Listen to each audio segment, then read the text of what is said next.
English నేర్చుకోవడం అనర్గళంగా మాట్లాడడం మీ కల? వెంటనే కాల్ చేసి క్లాసెస్‌కి రిజిస్టర్ అవ్వండి. Hey everyone, I'm Anita and I'm here with you all to tell you all something about prepositions today. Prepositions తెలుసు కదా అండి, in, on, at, since, for, by, వీటినే prepositions అంటూ ఉంటాం. If you let me speak frankly, I'll tell you something. Prepositions నేర్చుకోవాలంటే కొన్ని నెలల దగ్గర నుంచి కొన్ని సంవత్సరాలు పడుతుంది. మనం ఎంత హార్డ్ గా ట్రై చేస్తాం అనే దాన్ని బట్టి. సో అట్లాంటి ఒక ప్రిపోజిషన్ ని ఒక గంటలో క్లాస్ చెప్పడం పాసిబుల్ కాదు, నేర్చుకోవడం కూడా పాసిబుల్ కాదు. నేర్చుకుంటూ పోవాలంతే. ఈ రోజు నేను ఏం చెప్దాం అనుకుంటున్నానంటే, ప్రిపోజిషన్స్ లో ఎక్కడ వాడాలో కాదు, ఎక్కడ వాడకూడదో నేర్చుకోవాలి. అఫ్ కోర్స్ ప్రిపోజిషన్స్ ఎక్కడ వాడాలి అని మాత్రమే కాకుండా ఎక్కడ వాడకూడదని కూడా కొన్ని రూల్స్ ఉంటాయి. ఆ రూల్స్ లోంచి కొన్ని మీకు చెప్దాం అనుకుంటున్నా. ఓకే, సో ఏం నేర్చుకోబోతున్నాం మనం ఈరోజు? ఎక్కడ వాడాలో కాదు, ఎక్కడ వాడకూడదో నేర్చుకోబోతున్నాం అనమాట. సో ఈ ఇన్, ఆన్, అట్ ఇవి ఉన్నాయి కదా, వీటిని ఎక్కడెక్కడ వాడకూడదు తెలుసా? దిస్ అని వచ్చిన చోట వాడకూడదు, నెక్స్ట్ అని వచ్చిన చోట వాడకూడదు, లాస్ట్ అని వచ్చిన చోట వాడకూడదు, ప్రీవియస్ అని వచ్చిన చోట కూడా మనం వాడమన్నమాట. నాకు తెలిసినవి ఇంకా కూడా ఉండిండొచ్చు, బట్ ఇక్కడంతా మనం వాడము. దిస్ అంటే ఎట్లా? This month, this week, this year, ఇంకా దిస్ అని ఎక్కడ ఏం చెప్పినా కూడా, దిస్ మార్నింగ్, దిస్ ఆఫ్టర్నూన్, ఇలా ఏమొచ్చినా మనం ప్రిపోజిషన్స్ వాడొద్దు. ఏమేమి? దిస్ మంత్ అని వచ్చిన, దిస్ వీక్ అని వచ్చిన, దిస్ ఇయర్ అని వచ్చిన, ఇంకా this morning, this afternoon, tonight, ఇలాంటివప్పుడు కూడా మనం నో ప్రిపోజిషన్ అనమాట. యూజువల్ గా అందరు చేసిన మిస్టేక్ ఏమంటే, ఈ వీక్ లో నేను నిన్ను కలుస్తా అని చెప్పాలనుకోండి. ఈ వీక్ లో నిన్ను కలుస్తా, ఈ వీక్ లో అంటే ఇన్ దిస్ వీక్ కదా, ఓకే ఓకే అని చెప్పి I will meet you in this week అంటాం. ఓకే, కామన్ గా చేసే మిస్టేక్స్ అన్నాను కదా, ఇలాంటివే అనమాట. I will meet you in this week అనకూడదు. ఏమనాలి మరి? ఇన్ తీసేసేయండి, డైరెక్ట్ గా దిస్ వీక్ అనేసేయండి. I will meet you this week, that's it అనమాట.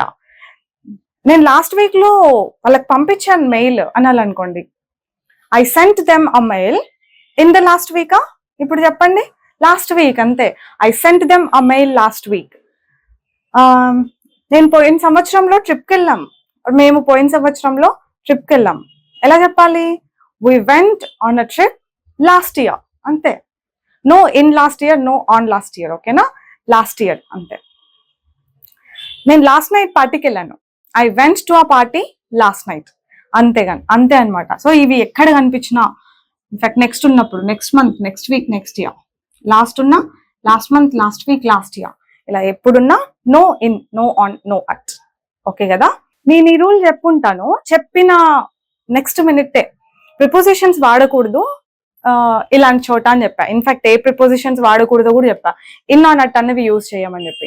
ఎవరో ఒక స్టూడెంట్ ఖచ్చితంగా అడిగే క్వశ్చన్ ఏంటి తెలుసా? I will submit it by next week అంటాం కదా అండి మరి అని చెప్పి. బై వాడండి, బై వాడొద్దని నేను చెప్పలేదే. నేను ఇన్ కానీ, ఆన్ కానీ, అట్ కానీ ఇట్లాంటివి వాడొద్దు అన్నాను, కానీ హ్యాపీగా బై యూజ్ చేయండి, తప్పేం లేదు. బై అంటే ఏంటి తెలుసా? ఆ టైంకి అంతా అని చెప్పి. Not only here but also anywhere, ఎక్కడైనా బై అన్నది యూజ్ చేయొచ్చు. రేపటికంతా, ఎల్లుండికంతా, నెక్స్ట్ వీక్ అంతా అని ఫ్యూచర్ గురించి మామూలుగా చెప్పేటప్పుడు అంతా మనం బై యూజ్ చేస్తాం. అంటారా మీరు? నెక్స్ట్ మంత్ కంతా ఇది రెడీగా ఉంటది, it will be ready by next month అని అంటారు. ఇన్ఫాక్ట్ అది కరెక్టే కూడా, 100% కరెక్ట్. మనం బై అన్నది యూజ్ చేయొచ్చు, హ్యాపీగా యూజ్ చేయొచ్చు, బట్ ఇన్ వాడకూడదు, 100% వాడకూడదు. ఈ రూల్ తెలుసుకోవడం ఒక ఎత్తు అయితే, దీన్ని గుర్తుపెట్టుకొని మనం మాట్లాడేటప్పుడు కరెక్ట్ చేసుకుంటూ మాట్లాడడం అన్నది ఇంకొకటి అనమాట. చేయండి, తప్పులు చేయండి, తప్పేం లేదు.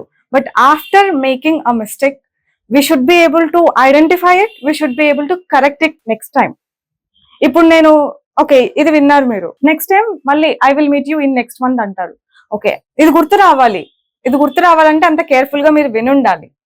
నెక్స్ట్ మంత్ అనకూడదు అన్నారు కదా, ఓకే ఓకే నెక్స్ట్ అని ఇవన్నీ ఉన్నప్పుడు ప్రిపోజిషన్ వాడకూడదు అని అనితే చెప్పింది కదా ఆ వీడియోలో. ఇదంతా గుర్తు పెట్టుకోగలిగే ఆ కెపాసిటీ, ఆ ఎబిలిటీ రెండు ఒకటే, అది ఉండాలన్నమాట మనకి. అంటే మనం అంత కేర్ఫుల్ గా వినాలి, అంత కేర్ఫుల్ గా నోట్ చేసుకోవాలి. You have to do all these things to be able to learn something. ప్రతి చోట కొంత ఇన్ఫర్మేషన్ ని గ్యాదర్ చేసుకుంటూ నేర్చుకోవడమే తప్ప ఒక చోట పర్టికులర్ గా ఇంత ఇన్ఫర్మేషన్ ఎక్కడ ఉండదు.